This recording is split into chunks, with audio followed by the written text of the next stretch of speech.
Welcome back from the school break. Although the spooky season has passed, those Halloween treats might still be lingering on your waistline. Oops, I meant your memories. Speaking of treats, let's rewind to the Trunk and Treat event, a sugar-filled delight for all grades. Our reporter Chloe and Gabriel, or should I say Lith and Wenda, were there to celebrate this special treat on the school playground. What do you like about Trunk or Treat? Candy. I want my candy. Besides all the candy, I think they like seeing the parents dressed up too. I love seeing everybody's costumes and how creative they get. Yeah. What's your favorite car? My favorite car? I like the Under the Sea one. Yep, that really gives me vibes. What do you think of Miss Fibrace's outfit? Miss Fibrace, oh my God, of course, as expected. I love dressing up, but you know what I love even more is all the parent support that have come today to make this so special for all of our students.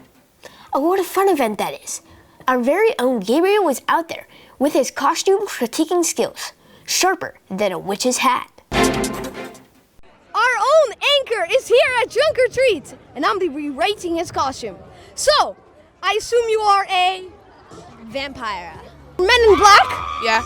Oh, I love the mask. It's so goofy. I love it. I'm gonna give it an 8. Thank you. Now our formidable team of reporters have been expanding their journalistic talents with some more serious yet exciting ventures. Recently, Gabriel and Chloe were fortunate enough to take an exclusive Fox Media tour of the Royal Opera House.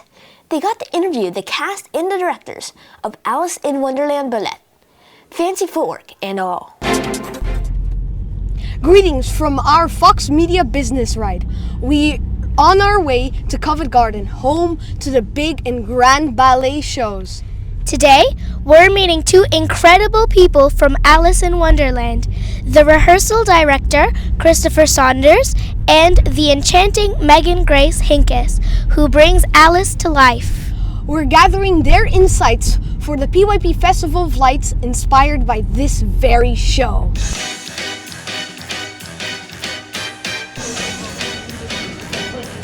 We've just arrived in Covent Garden. It's a thrilling moment for me since I've been to many operas thanks to my sister's Youth Opera Club discount tickets. But let's keep that between us. I'm excited not just because I love hearing people's stories, but because the backstage is like the secret recipe to the ballet magic. Let's slip into this wonderland, shall we?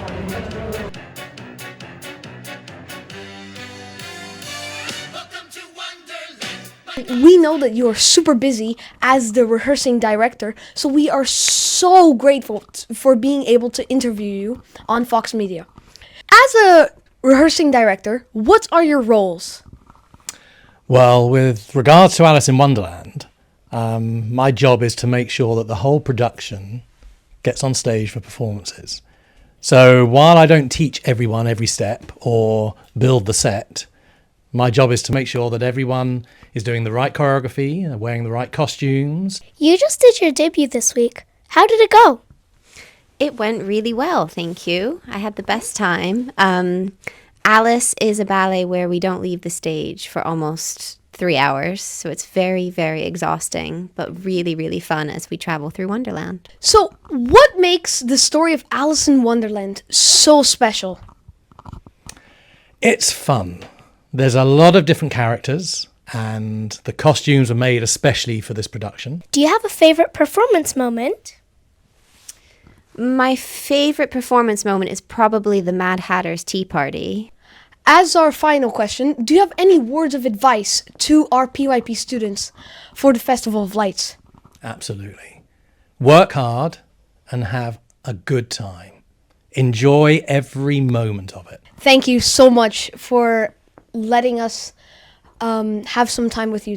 Pleasure. We are exceptionally lucky to have interviewed these ballet legends and to bring this magical coverage back to ISL.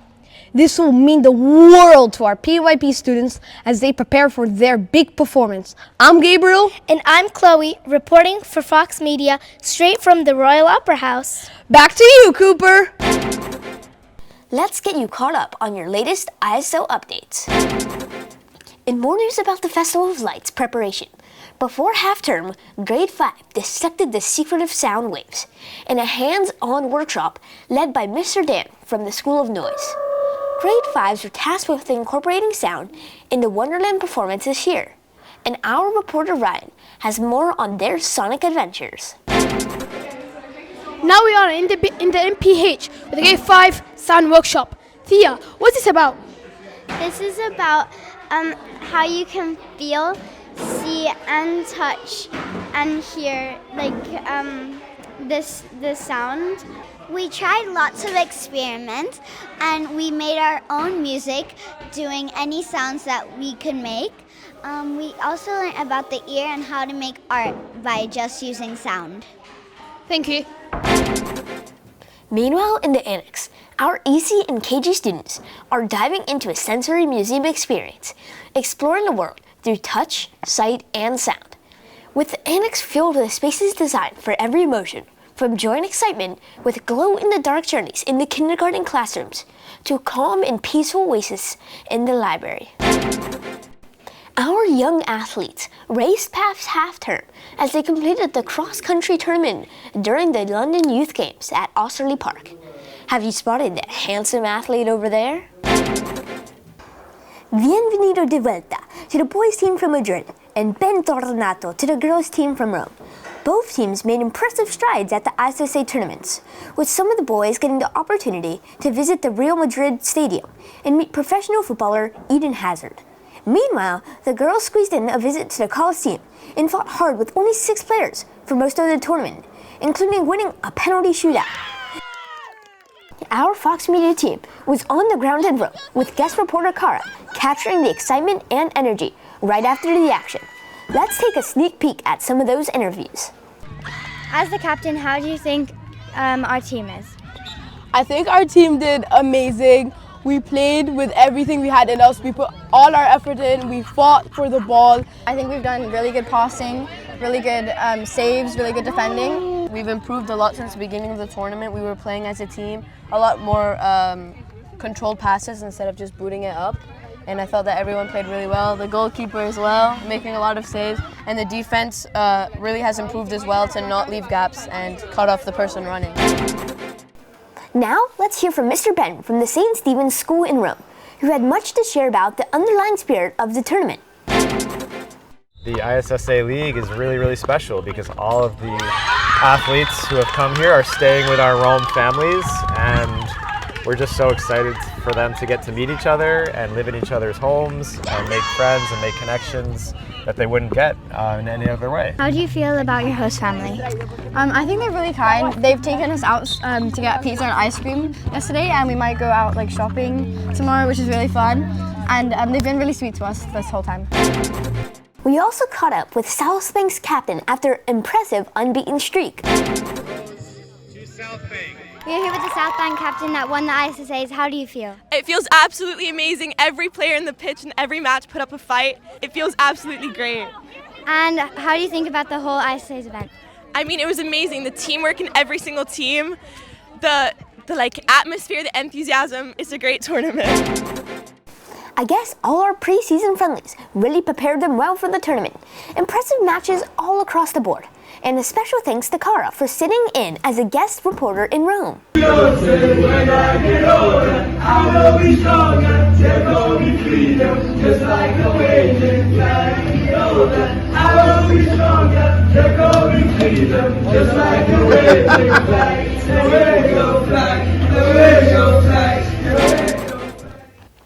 As we wrap up, good luck to our volleyball teams competing in Ankara and Aberdeen.